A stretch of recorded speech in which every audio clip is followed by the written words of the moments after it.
Hello there, welcome to Inkquiring Minds. My name is Doug and I'm back with another Pen Resurrection Sunday video. Today we're going to look at a very interesting Waterman set that I just picked up at a local antique shop a couple of weeks ago. It's in the original box and it is a set. It opens up like a stand, which is interesting.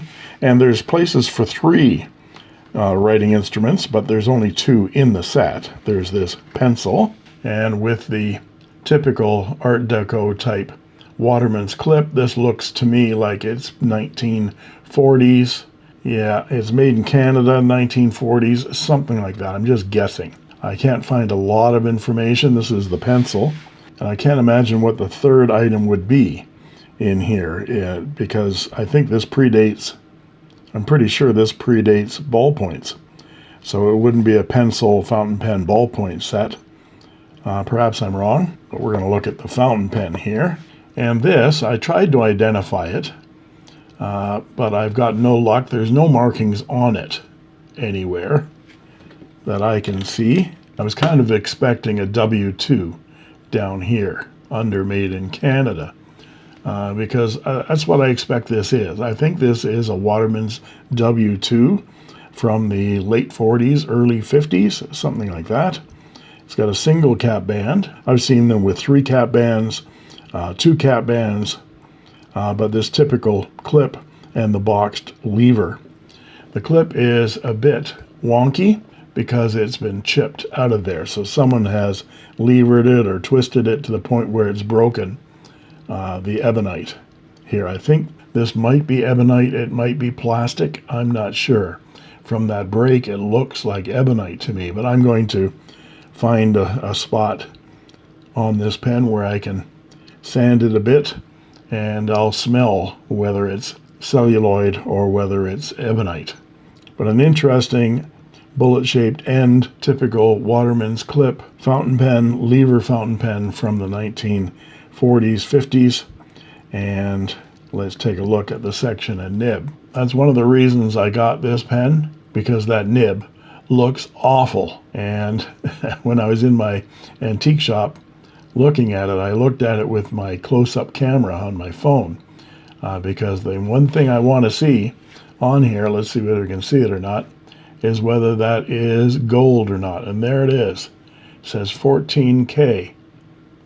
And so that is gold. The nib looks, of course, looks horrible, but that's after years and years of neglect. But it's gold and it will polish up. And the nib itself looks to be in good shape. Yes, it's off the feed, wonky, sideways, but that can all be fixed.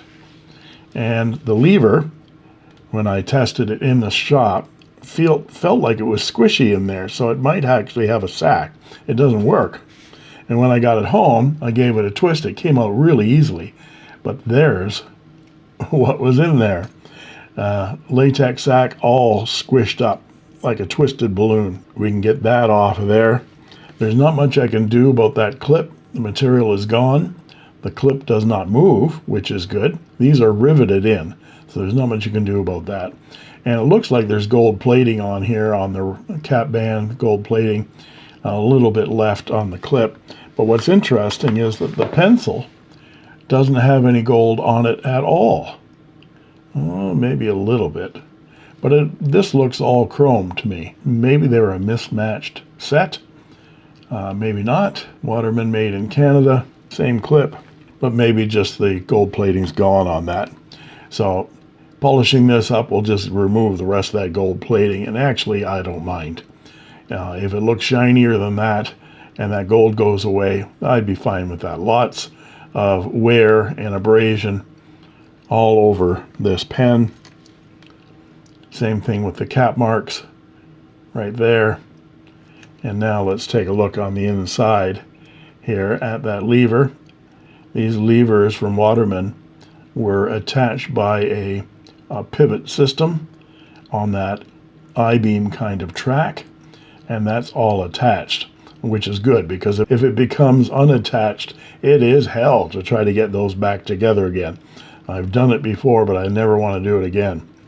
So this looks all in good shape. I think what we'll do is we'll leave the pencil till last. We'll just polish that up. it doesn't need anything. It works by twisting the front, and there's a rod that goes in and out of there, and I think it'd take 1mm leads. But we'll take this sack off of here.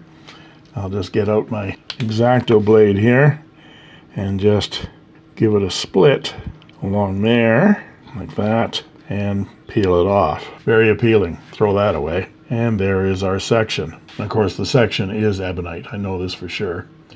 And there's the ebonite feed. So now I can soak this for a while in some pen flush, which is 9 parts distilled water and 1 part ammonia. And again, ebonite doesn't like water, so you don't soak it long, just in the ultrasonic bath for a couple of minutes, just to vibrate out and dissolve some of that old ink. And we'll be able to knock that nib out of there and see how we can oh, for fuck's sake. Oh, there, I've turned the mute on my laptop. Someone's trying to get a hold of me. But we'll get at that nib and see whether we can polish it up. And I'm hoping I might be able to see a marking on the base of that nib that tells me what model this is. I reached out to the Waterman experts on Facebook and on the Fountain Pen Network and got a resounding silence from both. They have no idea. In fact, the one person who did respond on Facebook said they thought it was a Waterman Taperite. So here's a Waterman Taperite. And I'll let you be the judge as to whether these are identical pens or not. I'd say no. What's your take? So let's put this pen in the bath and see how it looks when we come back. And here's the nib unit just out of the pen flush. That was about 2.5 minutes. Ultrasonic agitation in the pen flush, and looks like night and day, doesn't it? Isn't that amazing? That's no polishing whatsoever. And we can see a little bit more clearly the bottom of the nib, and it says, looks like an I and an S, but we need to get that nib out of there to find out. There's still a bit of shellac on that stem of the section, and I can scrape that off and scrape it clean. Maybe do a little bit of sanding just to get it to be nice and smooth, get all that old gunk off of there. But I think I've soaked it long enough that I can try to knock this feed out of that section.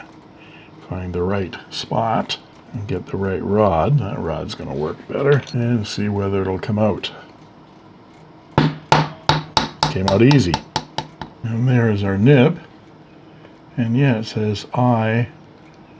I don't know what that else could be. It's just I5. Canada, 14 karat ideal, Waterman's ideal. And we'll put that on the buffer. And in fact, I'm going to take my new digital microscope and take some film of the very tip of this nib and see what it looks like. Yeah, so the tip of that nib looks slightly misaligned. You can see that small edge sticking out, but that's nothing to worry about. That should be easily adjustable. And the ebonite feed looks very good.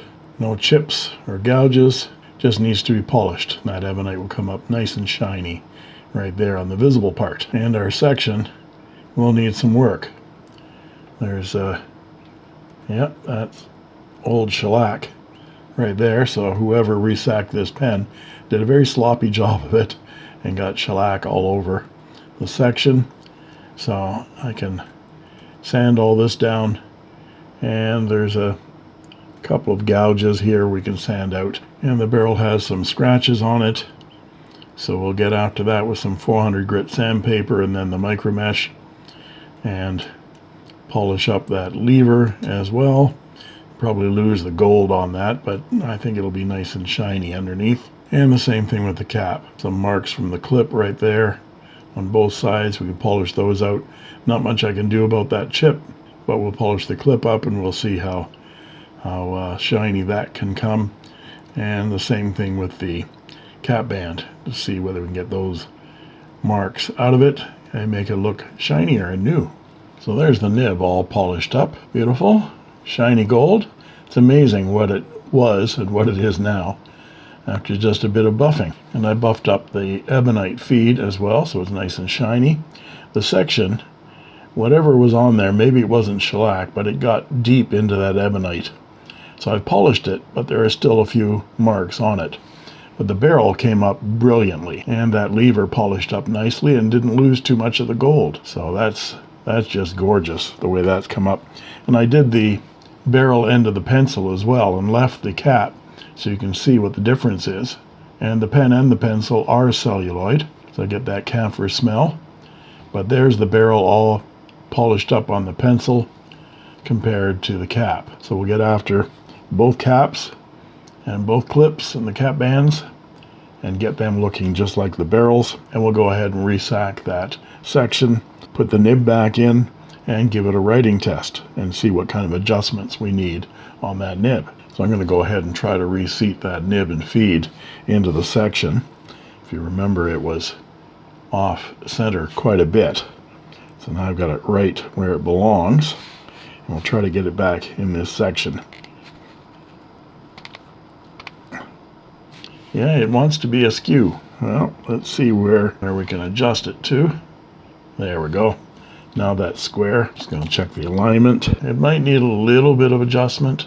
It's actually in pretty good shape. So I think I'm going to try a dip test with this first before I sack the pen. And we'll see what that nib needs. So we'll get out some Watermans and give it a dip and see how it writes. So 1940s Waterman. We're going to call it a W2. Very wet, very bouncy nib. It's got a lot of feedback. In the microscopic look at that nib, you saw it was hanging out just a little bit. This is hard to write with because that section wants to move. But it's writing very nicely, just with that little bit of an edge. Not bad at all. So I think I'll sack this pen and then deal with the nib issue separately. And that nib is wanting to curl around there. So maybe we have some seating issues inside that section. I'll work on that. So I turned the nib and the feed around in the section a little bit. The section's a bit oval. It's a bit misshapen from over the years, probably from over the years of sitting in the wrong position. But maybe you can see it's a nicely bouncy gold nib. So let's resack this section and put it back in the barrel. So I got all my tools out for resacking the pen. I have a sack, latex sack, talc, shellac, and my sack spreader. Before we go ahead, we have to trim this sack down to size. I'm first going to just cut it flush like that, and then we figure out that that has to come back to about there. Pinch it there, give it a snip, and do a test fit. Put it on the sack spreader. There we go. Put it inside the barrel, and it feels just about right. Yep, just almost to the bottom of the pen. So now we can just put some talc on that latex sack, just so it doesn't stick to the metal lever on the inside and doesn't twist up like that one did. So we get out my inky nib shellac brush and we paint the stem. Spread our sack a second time.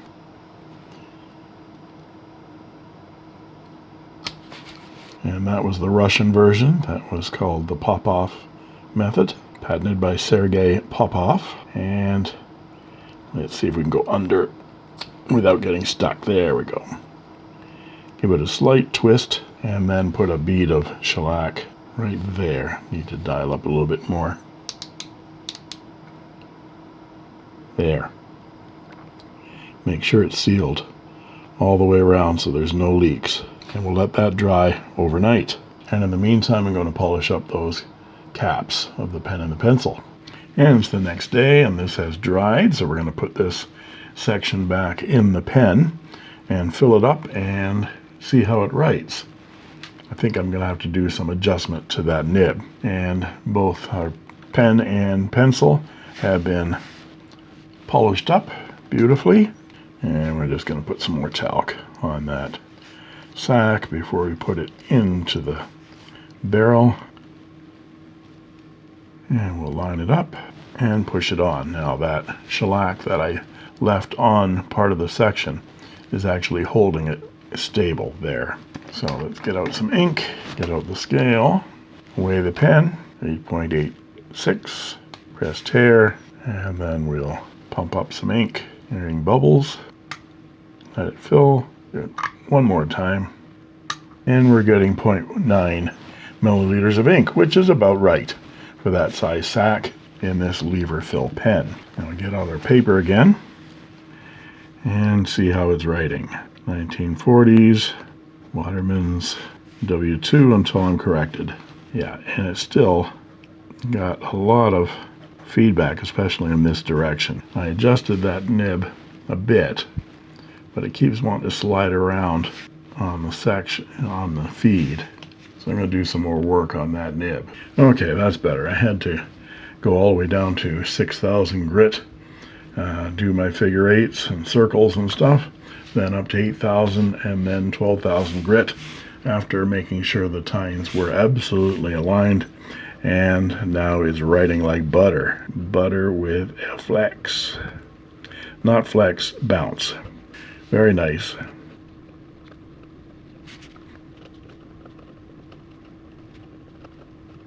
And there we go.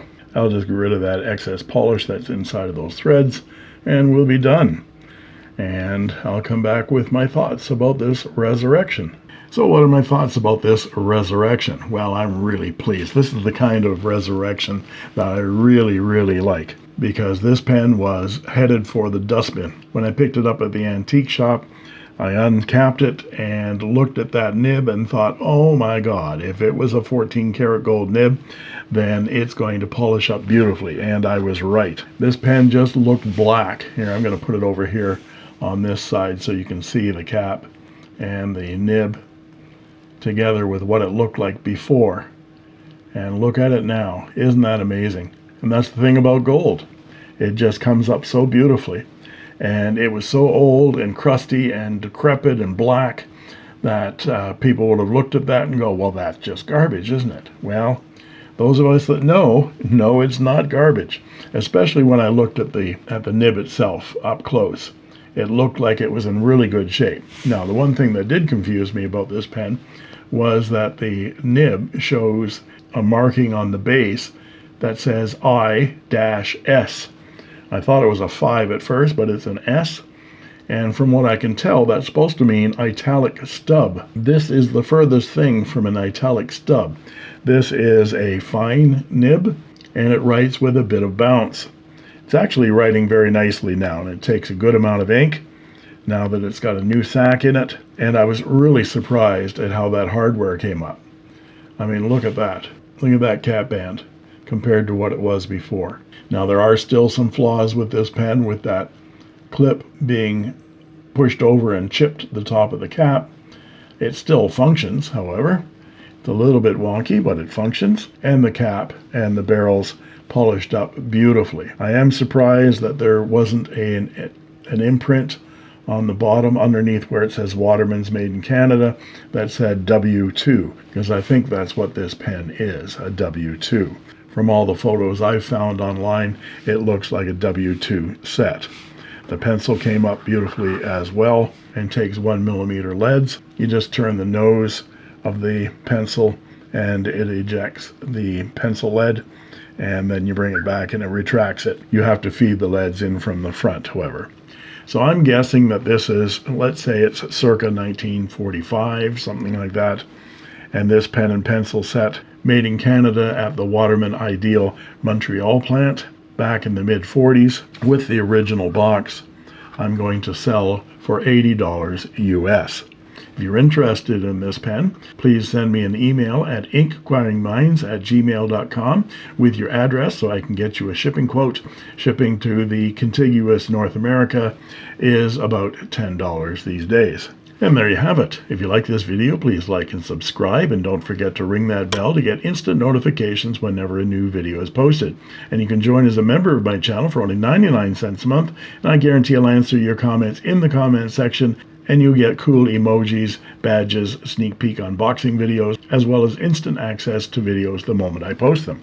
And that just leaves it for me to say thank you for watching, and that's all she wrote. I made this.